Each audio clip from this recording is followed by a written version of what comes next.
dans le Seigneur, shalom. Shalom à vous tous que nous aimons tant et vous qui nous aimez ou qui aimez le Seigneur, notre Dieu. Nous venons encore dans le cadre de notre émission La Voix de Yahvé, la Voix de l'Éternel, pour vous apporter cette quatrième touche de notre enseignement dans cette chaîne merveilleuse de Shema Israël. Toujours dans notre grande série sur Alliance Dieu, Israël et les Nations, nous allons continuer en cette quatrième édition pour vous parler particulièrement du respect du sacré dans l'Alliance, le respect du sacré dans l'Alliance. Alors pour cela, nous allons devoir lire, vous nous excuserez, nous allons devoir lire un passage qui permettra d'établir le fondement de l'émission d'aujourd'hui. Nous sommes dans Ézéchiel au chapitre 44e et nous allons lire le verset 21. Le verset 21 d'Ézéchiel 44 nous dit « Aucun sacrificateur ne boira du vin lorsqu'il entrera dans le parvis intérieur. » Le verset 23 va nous dire « Ils enseigneront à mon peuple à distinguer ce qui est saint de ce qui est profane, et lui feront connaître la différence entre ce qui est impur et ce qui est pur. » Je reprends le verset 23e. « Ils enseigneront à mon peuple à distinguer ce qui est saint ou sacré de ce qui est profane ou non sacré. Ils lui feront connaître la différence entre ce qui est impur et ce qui est pur. » Voilà donc établi le fondement, la base de ce que nous voudrions évoquer aujourd'hui dans notre enseignement, le respect du sacré. Nous avons abordé ces thèmes parce que dans l'alliance que Dieu a avec son peuple juif, tout comme Goïm, tous faisant partie de l'Église gentille, il prône un rendez-vous du donner et du recevoir. Un rendez-vous dans l'alliance donc des droits et des devoirs. Dans les éléments qui constituent le devoir de ce que les bénéficiaires de l'alliance avec Dieu sont censés connaître et appliquer, il y a le respect de la parole de Dieu, le respect des principes de Dieu. Bref, nous allons mettre tout dans une famille que nous appelons le sacré. Dieu est un Dieu saint et tout le monde est au courant. Nous savons qu'il est 3 fois saint. Il est saint, il est saint, il est saint, il est kadosh. Et la pensée des saints, sacrés, sanctifiés, ou kadosh, kedusha en hébreu, c'est la pensée de ce que nous disons mis à part. Mis à part, c'est aussi une façon de dire un élément, une personne qui est mise en exergue pour être considérée avec un haut respect. Donc, par là, si nous devons tirer une définition la plus simple possible, nous dirons que le sacré, c'est donc tout ce qui est sujet d'une révérence, d'un haut respect, d'une considération particulière et de la non-comparaison. Quand nous parlons du sacré, tout ce qui est sacré doit ne pas être comparé à quoi que ce soit. Tout ce qui est sacré doit être vu au-dessus et au-delà de tout ce qu'on connaît. Ne doit pas faire partie du lot commun ou d'une famille de plusieurs choses qu'on traiterait de la même manière. Alors le sacré, c'est ce qui mérite une connotation de révérence la plus élevée parce que, à cause de 3 choses. La première des choses, c'est qu'à cause de son appartenance, à cause de ce que la chose est, de son être, et aussi à cause de son utilisation ou de son importance. Donc nous avons dit quelque chose peut être sacré à cause de 3 choses, 3 raisons. 1, c'est que la chose est, son être, c'est que la chose où la personne est. 2, l'appartenance de la chose ou de la personne. à qui la chose appartient. 3. L'utilisation ou la fonction de la chose. Dieu est saint par rapport à son être. Il est sacré. Il n'est pas à comparer à qui que ce soit. C'est comme ça que dans le Pater Nostra, la prière de notre Père, dans Matthieu 6, quand il leur apprend à prier, Yeshua dit, quand vous priez, dites notre Père qui est aux cieux, que ton nom soit kadosh, que ton nom soit sanctifié, que ton nom soit sacré. Ça veut dire, ne sois pas mêlé aux autres, marque la différence. Donc vous entendrez généralement les Hébreux disent Baruch Hashem, comme pour dire béni soit le nom. Ils ne disent pas de quel nom il s'agit, parce que le fait qu'on dise le nom, il s'agit de Yahvé, il s'agit du nom le nom qui est incomparable, le nom qui guérit, le nom qui a créé tout, le nom qui contrôle tout, et c'est le nom d'Adonai, le nom de Yahvé, le nom du souverain.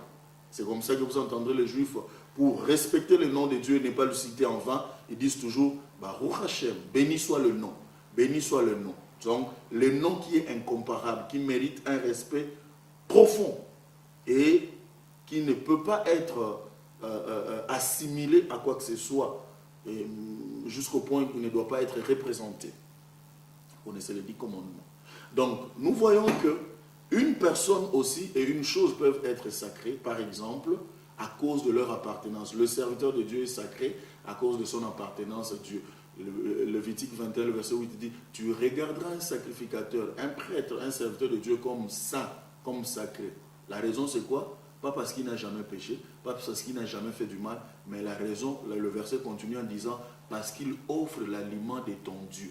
Ça veut dire que l'homme de Dieu est sacré tout simplement parce que, à cause de sa fonction et de son appartenance. Il appartient au Dieu sacré, donc il est sacré. Il appartient au Dieu pur, donc il est pur. Il appartient au grand Dieu, donc il est Dieu. Et en plus, il sert dans ce qui est sacré et il est donc sacré. Sa mission est sacrée, etc. Donc, nous disions le respect du sacré. Le Seigneur nous a mis à cœur de parler de ces sujets tout simplement parce que l'une des problématiques les plus assassines de l'Église, c'est le non-respect du sacré. Beaucoup de gens sont en train de mourir à cause du manque de respect au sacré. Dans les Écritures, le temps nous manquera de citer des milliers d'exemples que nous pouvons y trouver. Nous pouvons prendre l'exemple, par exemple, du roi Osias, qui, quand il fut béni par l'Éternel, a voulu offrir le sacrifice, chose qui ne lui était pas, qui n'était pas à son pouvoir, et voici qu'il sera frappé de lèpre. Nous pourrons citer aussi Jéroboam, qui a vu sa main être frappée par une lèpre à cause du fait qu'il a tendu le doigt vers un oint de Dieu. Tu ne toucheras pas au oint du Seigneur. Nous avons l'exemple d'Aaron et de Myriam qui ont été frappés à cause du fait qu'ils ont murmuré contre Moïse et contre l'Éternel. Et j'en passe. Donc le respect du sacré, le manque du respect du sacré plutôt, tue. Mais le respect du sacré bénit. Dieu donne tout un apanage, un devoir à ses serviteurs. Il dit ceci. Pour tous les sacrificateurs, les serviteurs de Dieu, en général, aujourd'hui nous pouvons prendre apôtres, pasteurs, évangélistes, prophètes et docteurs, tous les serviteurs de Dieu ont pour mission l'un des éléments plutôt de leur mission, c'est amener le peuple de Dieu à faire la différence entre ce qui est sacré, ce qui est profane, ce qui est saint et ce qui n'est pas saint, ce qui est profane. Faire la différence entre ce qui est impur et ce qui est pur. Parce que quand nous ne savons pas faire la différence entre ce qui est sacré et ce qui est profane, nous mélangeons tout et voici que Dieu peut facilement frapper parce que Dieu ne cohabite pas avec la saleté. Il ne veut pas être mêlé à n'importe quoi parce qu'il est saint, il est kadosh. Et tout cela aussi que Dieu met à part, quand ils essayent de se vautrer dans le lot commun, ils ont des problèmes eux-mêmes et aussi causent des problèmes aux autres parce que ce n'est pas censé être ainsi. Dieu les a mis à part exclusivement pour lui. Ce qui est sacré, c'est ce qui est mis à part pour l'utilité exclusive d'Adonai et Yahvé, le Dieu saint. Alors, qu'est-ce qui est saint? Qu'est-ce qui est sacré pour que nous obéissions et respections et que nous ne tombions pas dans la mort? Aujourd'hui, dans l'église de Dieu, parmi les peuples de Dieu, tout est toléré, au point que on ne sait plus respecter le sacré, et en général, c'est la mort qui est dans le pot. Il faut donc que le prophète de Dieu, du type Ésaïe, amène la farine pour sacraliser ces lentilles, cette nourriture, la manne de Dieu, pour apporter plutôt la vie.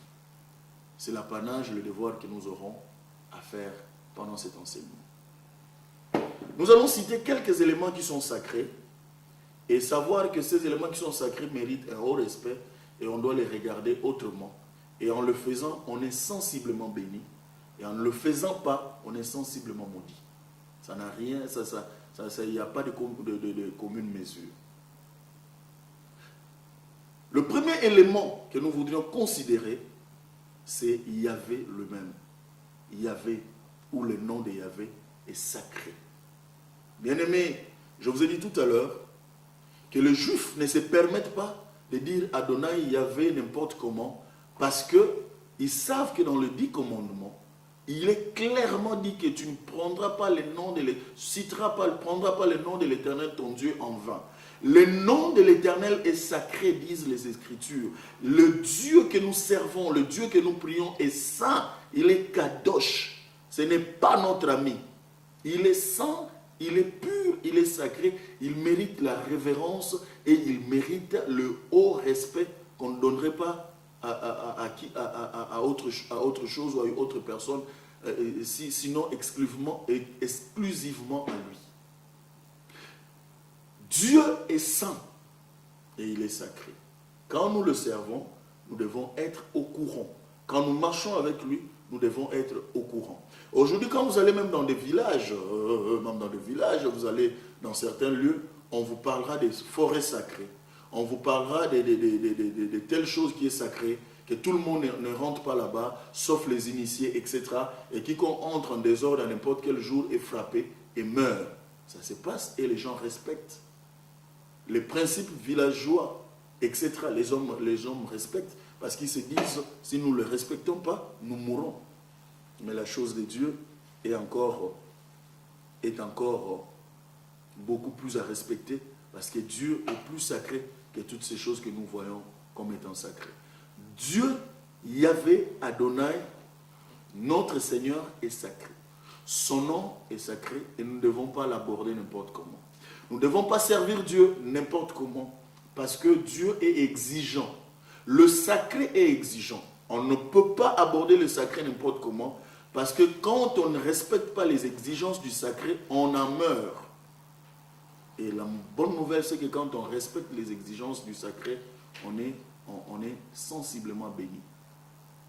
Donc, en servant Dieu, nous devons connaître cet élément, que dans notre alliance avec Dieu, il dit qu'il sera notre Dieu, nous serons son peuple. Et quand nous parlons de notre Dieu, nous nous souvenons que c'est un Dieu saint, kadosh. Et quand on le sert, on doit garder le sens de respect, le sens de piété.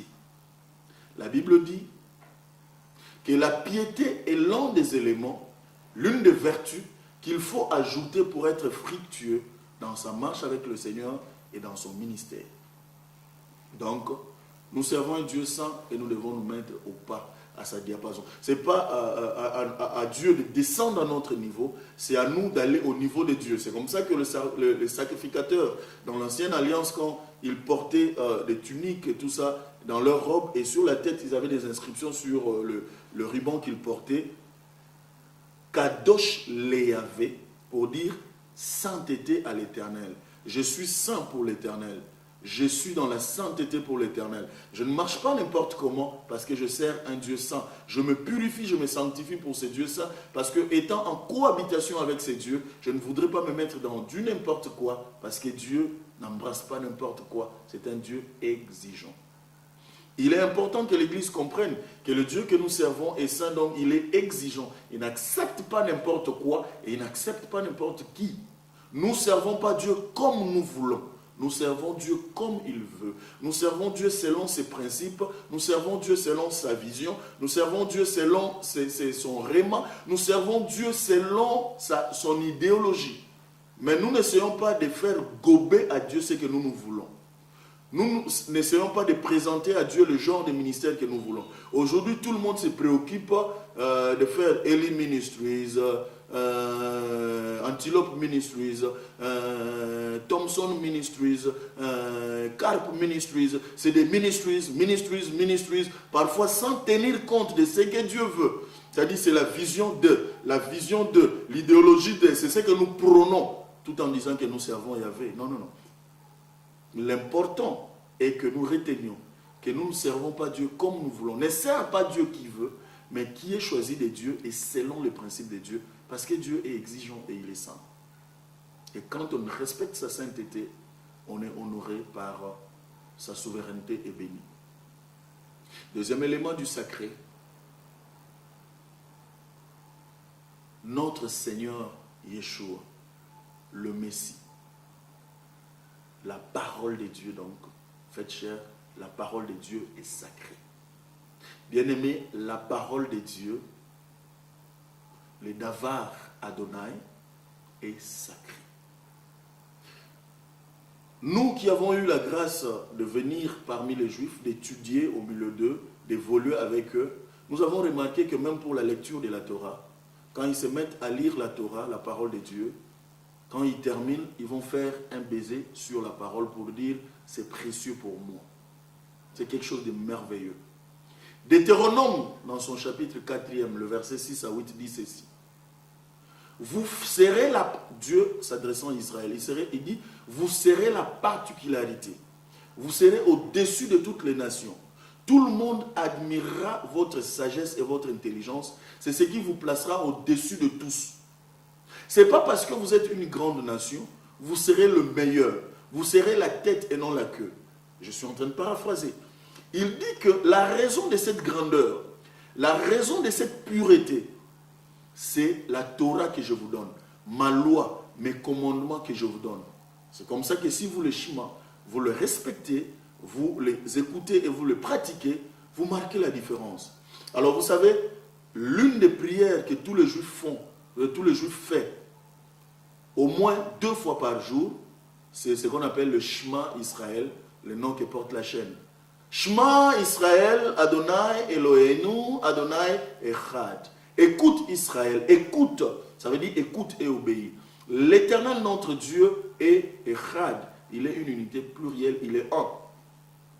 Tu obéiras à la voix de l'Éternel ton Dieu, à la parole de Dieu, à la Torah de Dieu, au principe de Dieu. C'est ce qui fera ta grandeur. Écoutez, la grandeur d'Israël, ce n'est pas par rapport à la superficie du pays. La grandeur d'Israël, ce n'est pas par rapport au nombre de minéraux que porte le sous-sol. Ils n'ont pas grand-chose. La grandeur d'Israël, ce n'est pas par rapport à la grande taille des Juifs. La plupart sont de taille moyenne. Mais la grandeur d'Israël, c'est lié à la Torah de Dieu, à la parole de Dieu. J'ai toujours dit ceci pour donner l'exemple, que quand quelqu'un va à l'école ou à l'école primaire, secondaire, à l'université ou à l'institut supérieur ou aux grandes écoles, cette personne change de niveau, passe des classes jusqu'à acquérir des diplômes de tel ou tel niveau. À cause de quoi? À cause du fait que cette personne suit les enseignements, suit les cours, fait des TP, fait des examens, fait des devoirs, fait des tests. C'est alors que la personne passe jusqu'à ce qu'on constate que toutes ces quantités de paroles et d'enseignements, de cours que nous avons donnés, fait de cette personne, par exemple, diplômée d'État. Fait de cette personne, par exemple, une personne qui a droit au bac. Fait de cette personne, par exemple, une personne qui a droit au diplôme de licence, de bachelor, de master, de maîtrise ou de PhD, comme le Seigneur nous a fait la faveur d'avoir. Donc, le diplôme à différents niveaux dépendent des cours, des enseignements reçus, donc des paroles des hommes.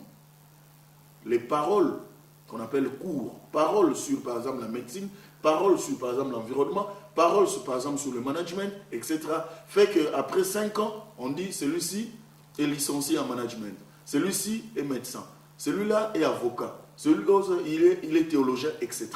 Donc, les paroles ordonnées en forme de cours données aux hommes font de ces personnes des personnalités.